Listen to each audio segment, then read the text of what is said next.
Have you noticed that photography has a bunch of really random little niches in it? Photographers that only want to shoot with a certain brand or shoot a certain type of photography, whatever it may be. One niche right now that's growing in popularity but still small are photographers that purposely only want to shoot with cameras with older CCD sensors in them. Now, if you don't know what a CCD sensor is, that's okay.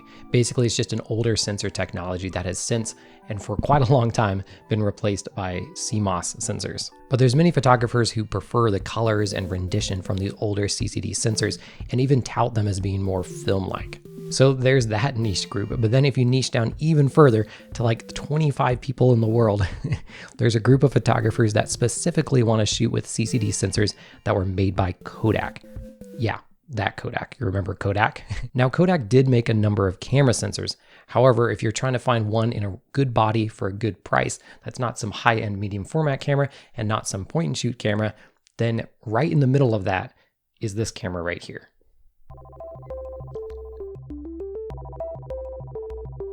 This is the Olympus E300. It's an 8 megapixel DSLR that was released in 2005. This was only the second camera ever to be produced in the new 4/3 camera system. That's a precursor to the micro 4/3 camera system that you probably know about today. A few years before this camera was released, Kodak and Olympus kind of shocked the industry by announcing that they were going to work together jointly, and Kodak was going to be sharing patents and sensor technology with Olympus for these and other cameras. However, in the end, Olympus only made a handful of these cameras with Kodak-made CCD sensors in them before they switched over to Panasonic's live MOS sensors instead. So this camera is one of the few in the whole series that actually has a Kodak-made CCD sensor in it. And boy, let me tell you, it's a good one.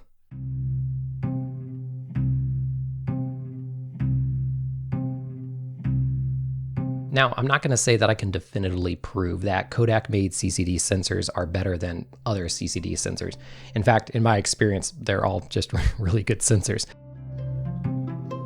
I made a video just talking about sensors, and the gist of it is, yeah, different cameras, different sensors, they're going to have a different output. And even different cameras with the same exact sensor in them have different output because brands just kind of bake in some stuff into their raw files. So how much of this is actual Kodak brand sensor magic and how much of it is just Olympus color science? I don't really know. But I can say without a doubt that this camera has some lovely color rendition.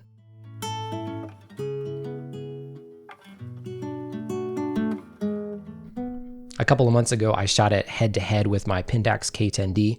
That's a camera with a just normal CCD sensor, I guess. And then my Sigma SD14, that's a camera with a Foveon sensor, all from the same era as this camera.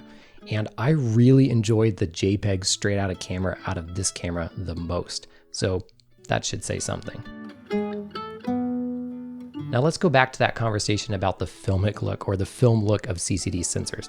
I actually think there might be something to this. These lower resolution, noisier, older CCD sensors do seem to have a rendition that does look more film-like, especially more so than newer CMOS, more clinically perfect images. They just look more digital to me. And there's kind of this cool thought that Kodak of all manufacturers with their history of famous film stocks would maybe know a thing or two about color science and kind of build that into their CCD sensors. So maybe there is some magic in there. It's sort of like Fujifilm nowadays, who engineers their own X-Trans sensors. Now, whether or not you buy into X-Trans or not, I'm inclined to believe that with their history, once again, of their film stocks, that they're leaning kind of heavily towards that as they produce these sensors in that color filter way, their special thing, so that it can look like some of those film stocks that people know and love. Maybe that's all just hearsay and nonsense, but it's a cool thought to go down.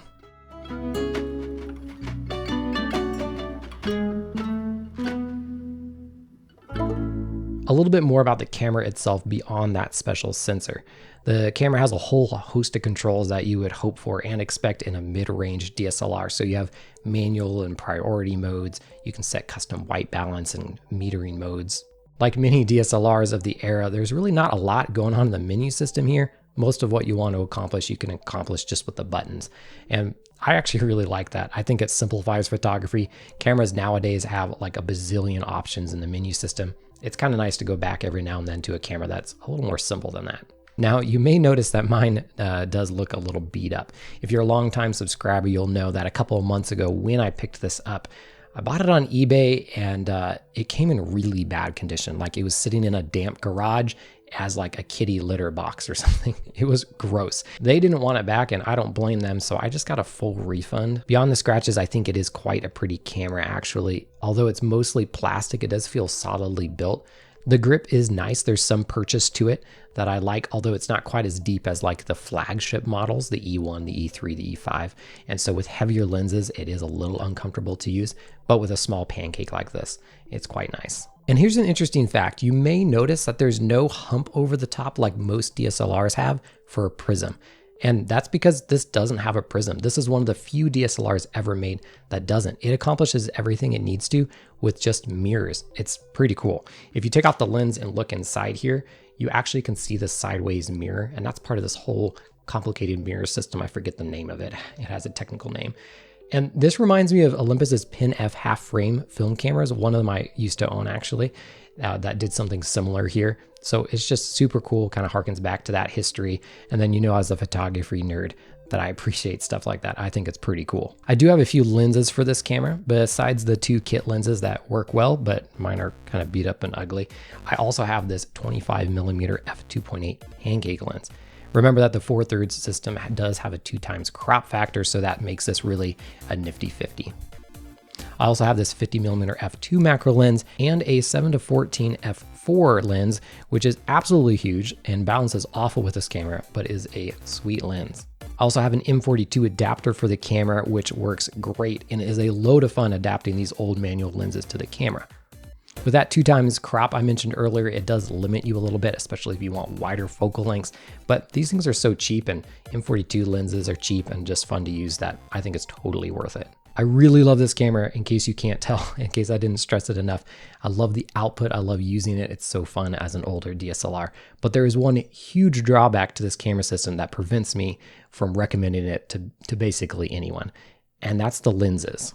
No, it's not the lens quality. The lenses themselves are great quality. It's their availability. Olympus actually did make quite a few lenses for this camera system before they switched over to micro 4/3, and Panasonic has a few and Sigma has a couple supplements out there as well. But they are super hard to find nowadays and I think command ridiculous prices for what they are. They're basically collector items now. So to be honest, as much as I love this camera and the whole 4/3 camera system, I really can't easily recommend it because there are so many other DSLRs out there, great DSLR bodies around this same era and newer with just way better lens selection, lenses you can buy for cheap, whether that's the Sony A mount, the older Canon or Nikon mounts, even the Pentax K mount.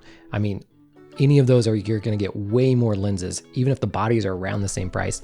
The lens availability is really what you should be thinking about. It really is the one crutch to this camera system today because otherwise I think it's really lovely and there's something special here. Hey, if you liked watching this video and like learning about older digital cameras, even CCD cameras like this one, then check out this playlist here. I got a bunch of videos here on the channel. I'll see you over in those videos, and as always, until next time, happy snapping.